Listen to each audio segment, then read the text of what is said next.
Baik, kita akan memasuki bab 4.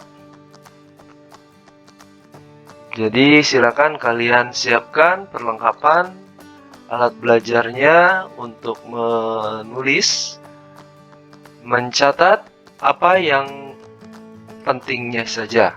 Oke, baik. Keberagaman suku, agama, ras, dan antar golongan dalam bingkai Bhinneka Tunggal Ika. Ayo toleran terhadap sesama. Kita wajib bersyukur pada Tuhan Yang Maha Esa karena terlahir hidup di Indonesia. Kita adalah sebuah bangsa besar yang sangat beragam.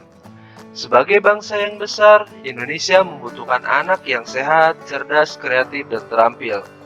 Indonesia yang maju, mandiri, dan mampu berdiri sejajar dengan bangsa lain di dunia merupakan harapan seluruh bangsa Indonesia.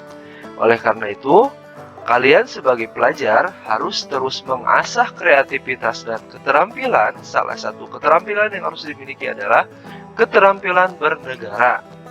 Keterampilan bernegara salah satunya diwujudkan dalam bentuk perilaku menghargai dan toleran terhadap keberagaman bangsa Indonesia.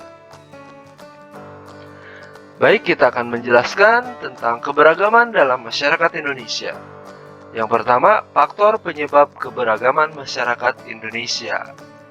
Kita beragam, ada beragam suku, budaya, bahasa, ya. Mari kita simak. Amatilah sekeliling tempat tinggal dan lingkungan sekolah kalian. Apakah terdapat keberagaman? Misalnya, dilihat dari suku, agama, ras, budaya, dan jenis kelamin. Kemudian, kemukakan hasil pengamatan kalian di depan kelas. Masyarakat yang tinggal di daerah kalian merupakan bagian yang tidak terpisahkan dari bangsa Indonesia. Bangsa Indonesia adalah bangsa yang besar, terdiri atas 34 provinsi dengan ribuan pulau yang ada di dalamnya. Luas wilayah negara berpengaruh terhadap banyaknya keberagaman yang dimiliki bangsa Indonesia. Keberagaman adalah suatu kondisi dalam masyarakat yang terdapat banyak perbedaan dalam berbagai bidang. Perbedaan tersebut dalam hal suku bangsa, ras, agama, keyakinan, ideologi, politik, sosial, budaya, dan ekonomi. Keanekaragaman yang dimiliki bangsa Indonesia merupakan kekayaan dan keindahan wilayah negara Indonesia. Baik, ini adalah keberagaman yang kita tahu di negara kita sendiri. Baik, keberagaman dalam masyarakat Indonesia sudah menjadi ketetapan Tuhan Yang Maha Kuasa. Keberagaman merupakan anugerah yang patut disyukuri karena tidak mudah mengelola keberagaman di Indonesia. Pemerintah dan seluruh warga negara Indonesia sebaiknya mendorong keberagaman itu menjadi sebuah kekuatan guna mewujudkan persatuan dan kesatuan bangsa.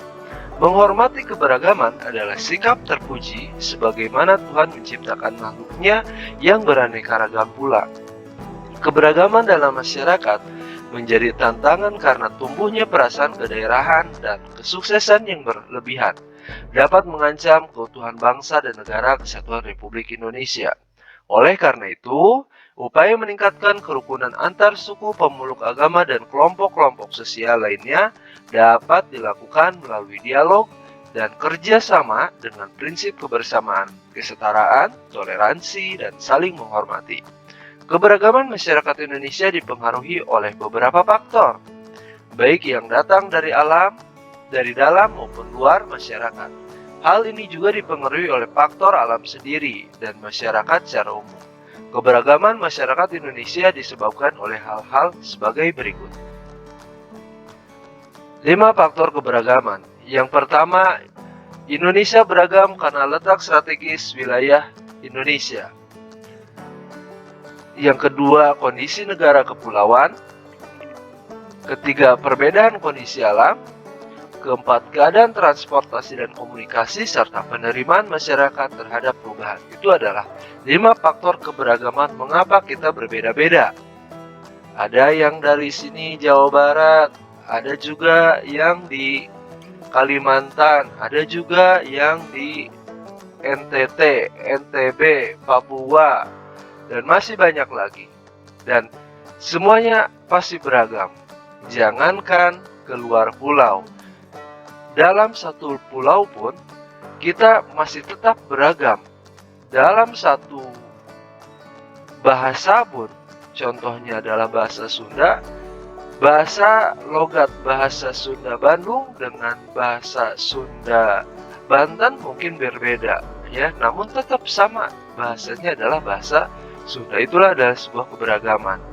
Dan keberagaman pun masih banyak lagi, seperti rumah tradisional orang Minang dengan orang Sunda itu pasti berbeda, ya. Walaupun terbuat dari kayu, dari bahan kayu atau bahan alam, tapi tetap jenisnya dan ukurannya serta bentuknya pasti akan selalu berbeda, walaupun sama pada bahan yang sebenarnya. Jadi seperti itu anak-anak. Oke, mungkin paham ya. Sampai di sini dulu. Terima kasih dari Bapak, mudah-mudahan bermanfaat. Jangan lupa tekan tombol like dan subscribe-nya. Wassalamualaikum warahmatullahi wabarakatuh.